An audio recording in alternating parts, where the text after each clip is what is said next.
These records are available in a variety of different from a variety of different companies. You don't necessarily have to purchase the versions I'm showcasing here. I will put affiliate links on Amazon to the ones that you can purchase on Amazon. If you're so inclined to help support the channel, you can use those affiliate links down in the description to purchase some of these records. So, starting off, one of my favorite jazz albums of all time, Art Pepper meets the Rhythm Section. Now, I have two versions here, the limited edition Craft Mono from Record Store Day 2022 and the more recent stereo copy.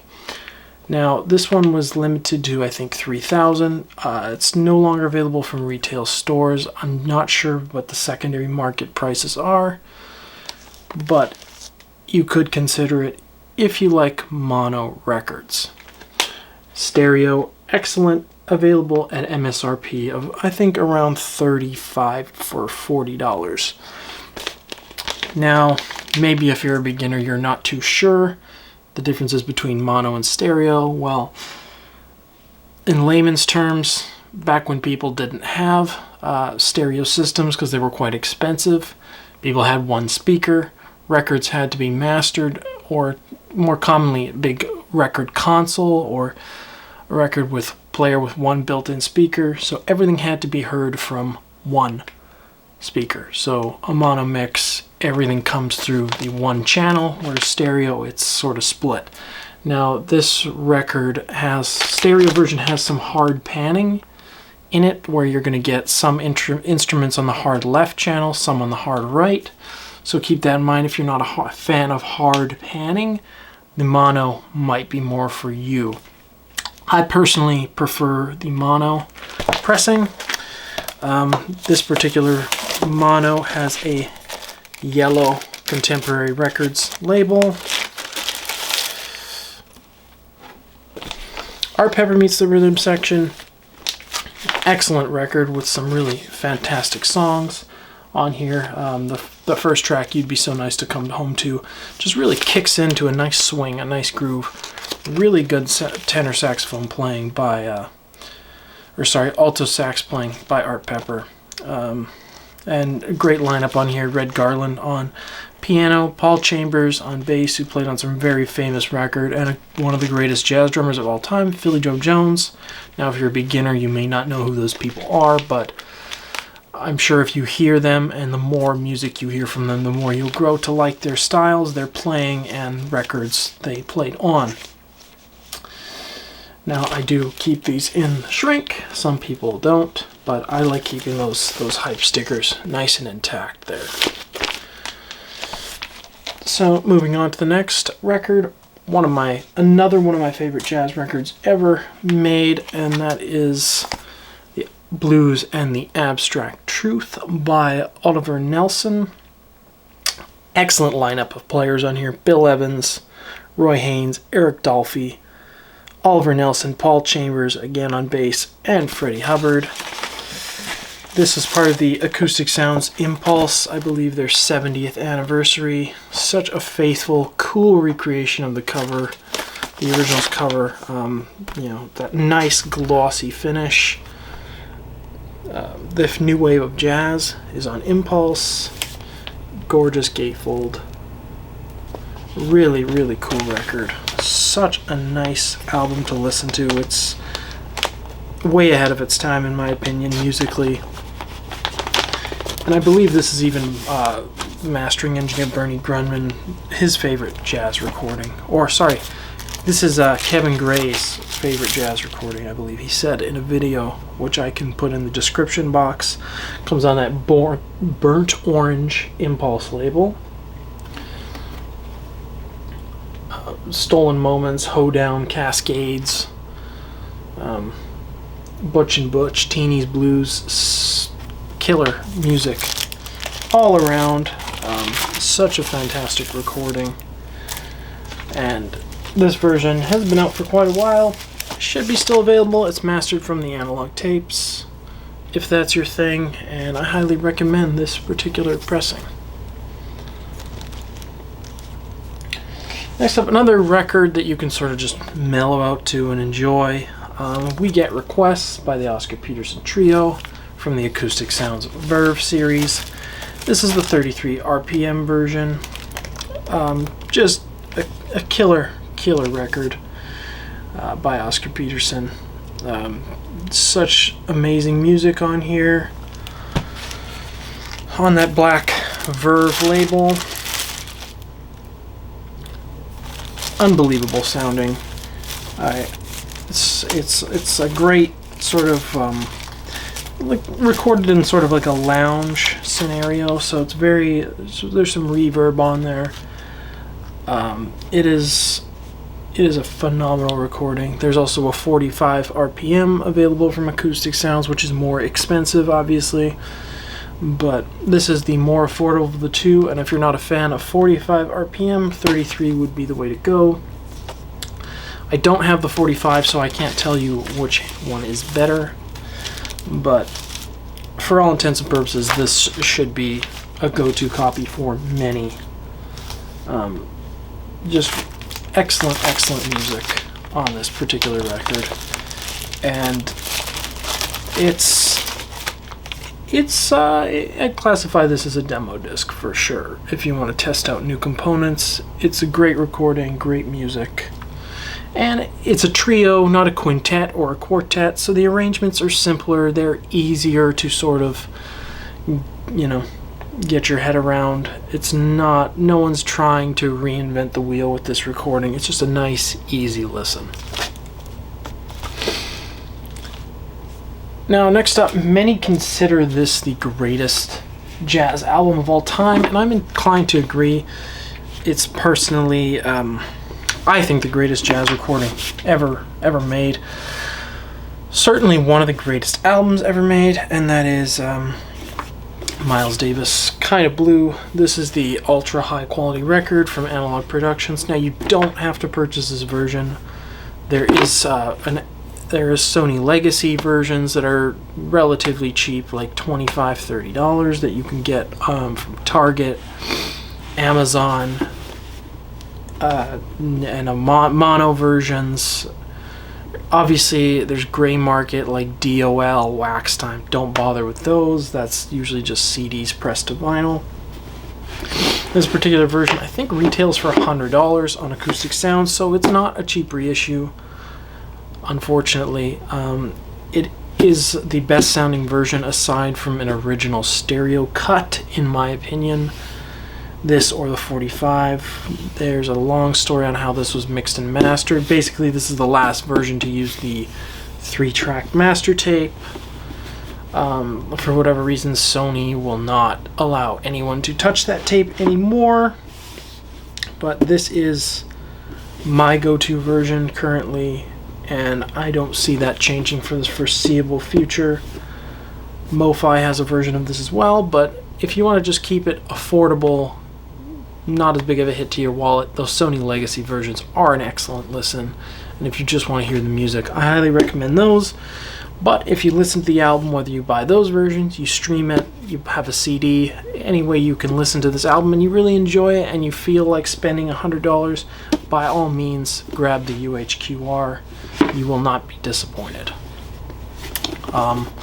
Should I go over the players?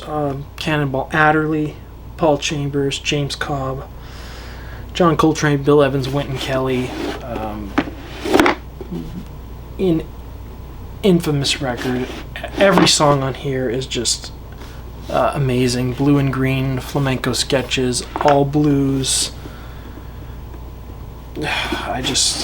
It'll change your life listening to this recording.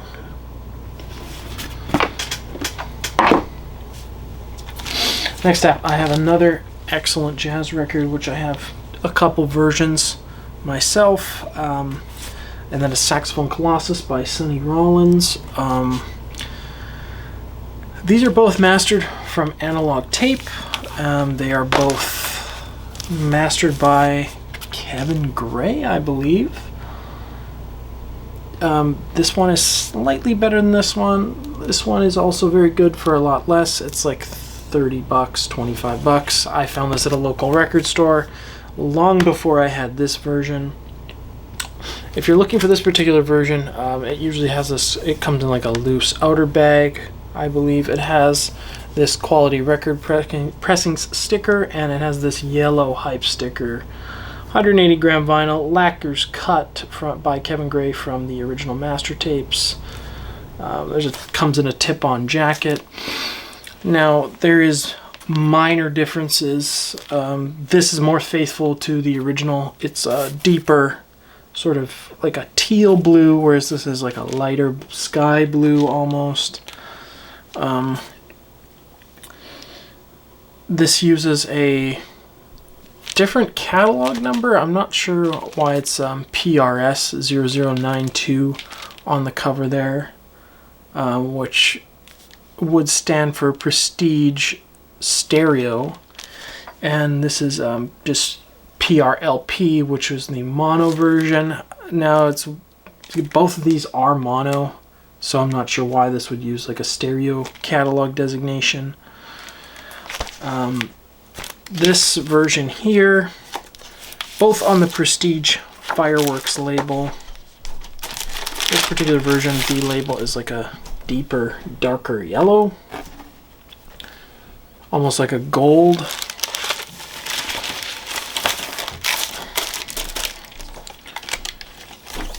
Whereas the other version here is almost like a Big Bird from Sesame Street kind of yellow.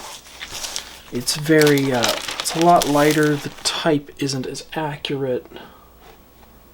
It's just not as good looking, in my opinion, of a label. I'm not sure why it's less accurate and Acoustic Sounds is more accurate. I'm not the person to ask for that.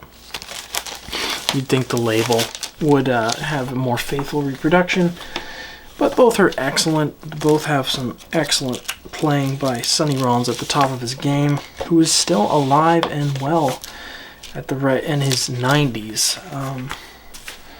But yeah, this version is $40 now. For a long time, it was well over $200. It was long out of print. These Prestige reissues that Acoustic Sounds did are phenomenal. I highly recommend almost all of the entire catalog. There's like a $10 price difference in between these two. If you want this version, I'd get it as soon as possible because the price will probably spike up again. This version just sounds really, really good. Both, you can't go wrong with either. If you're concerned more about breaking the bank, go for this one. Even though it's a slight price difference, you could probably find this one easier at a local shop.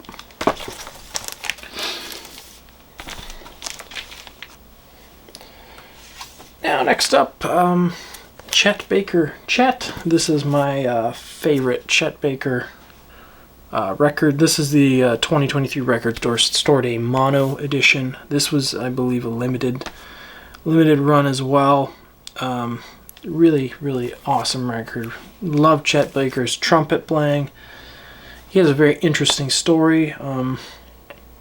Obviously, like a lot of jazz musicians in the day, was heavily into some illegal substances.